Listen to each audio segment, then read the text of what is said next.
बिहार में 2 सीटों पर उपचुनाव खत्म होते ही एक बार फिर से चुनावी तैयारियां शुरू हो गई है। आपको बता दें कि लगातार सभी पार्टियां बैठक कर रही हैं। इसी बीच चुनाव आयोग के द्वारा वोटर लिस्ट का मॉडिफिकेशन काम शुरू कर दिया गया। इस काम को शुरू करते ही राजद हरकत में आ गई है। पिछले बार राजद ने इसी समय से चुनावी प्रचार शुरू किया था, चुनावी तैयारियां भी शुरू की थी, जिसका फायदा काफी मिला है। एक बार फिर से राजद ने 2 दिवसीय बैठक बुलाई है 16 और 17 तारीख को, यानी 16 तारीख को दक्षिण बिहार की बैठक होगी और वहीं अगर बात करें 17 तारीख को तो उत्तर बिहार की बैठक होगी। इस बैठक में जिले के तमाम जिला अध्यक्ष, राजद के जो विधायक हैं जो जीत कर आए हैं वो भी मौजूद रहेंगे। साथ ही जिला महासचिव, प्रखंड स्तर पर जो भी बड़े पदाधिकारी हैं उन सभी को मौजूद रहना होगा। नेता प्रतिपक्ष तेजस्वी यादव इसका नेतृत्व करेंगे। इसके पहले भी 2 सीटों पर जब चुनाव होने थे उसके पहले राजद के द्वारा अहम बैठक बुलाई गई थी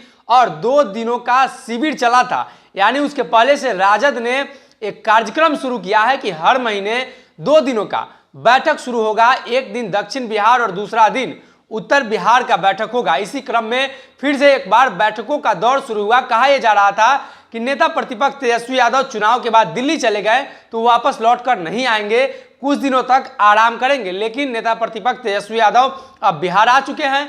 बिहार आते ही उन्होंने एक बार फिर से चुनावी प्रक्रिया शुरू कर दी है। यूँ कहे तो चुनावी तैयारियां भी शुरू कर दी है और तमाम जिला के जो जिला अध्यक्ष हैं उनको बुलाकर जायजा लिया जा रहा है। पिछले बार वोटर लिस्ट का मॉडिफिकेशन जब हुआ था तो आरोप ये लग रहे थे कि राजद के जो वोटर हैं उनका बड़े स्तर पर नाम काट दिया गया है, नामों को नहीं जोड़ा गया है। ये तमाम आरोप विपक्षी दलों के द्वारा लगातार लगाया जाता रहा है। खासकर जब चुनाव नजदीक आ जाते हैं तो उस क्रम में ये बातें निकलकर सामने आती है। लेकिन अभी हाल ही में कोई चुनाव नहीं है, लेकिन वोटर लिस्ट का मॉडिफिकेशन एक बार फिर से जारी हो गया है। आने वाले दिनों में 2024 और 25 में चुनाव होने हैं।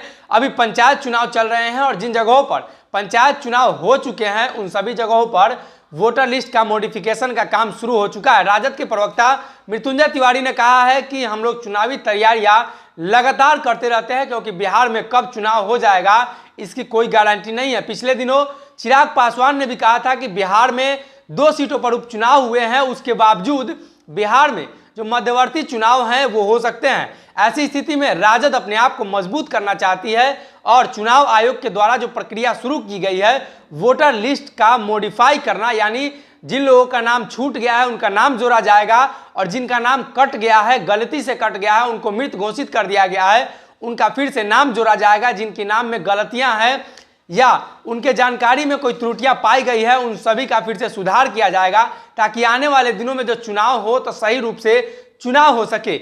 हर साल वोटर लिस्ट का मॉडिफिकेशन किया जाता है, यानी चुनाव नहीं हो या हो उसके पहले भी और चुनाव नहीं हो उसके पहले भी लगातार इस तरह का मॉडिफिकेशन का कार्य होता है, ताकि जो बड़े स्तर पर धांधली देखने को मिलता है और लगातार विपक्ष चुनाव आयोग पर भी निशान लगाता है, लगातार विपक्ष चुनाव आयोग को भी कटघरे में खड़ा कर देता है। ऐसी स्थिति में जब वोटर लिस्टों का जो मॉडिफिकेशन शुरू हो गया है तो राजद ने सीधे तौर पे इसे चुनावी तैयारियों के तहत लिया है और बड़े स्तर पर बैठक बुला दी है। देखने वाली बात यह होगी कि इस बैठक के बाद राजद के द्वारा क्या कुछ एजेंडा तय किया जाता है और आने वाले दिनों में वोटर लिस्ट का जो मॉडिफिकेशन है उसके बाद क्या कुछ चुनाव आयोग का आंकड़ा निकलकर सामने आ पाता है।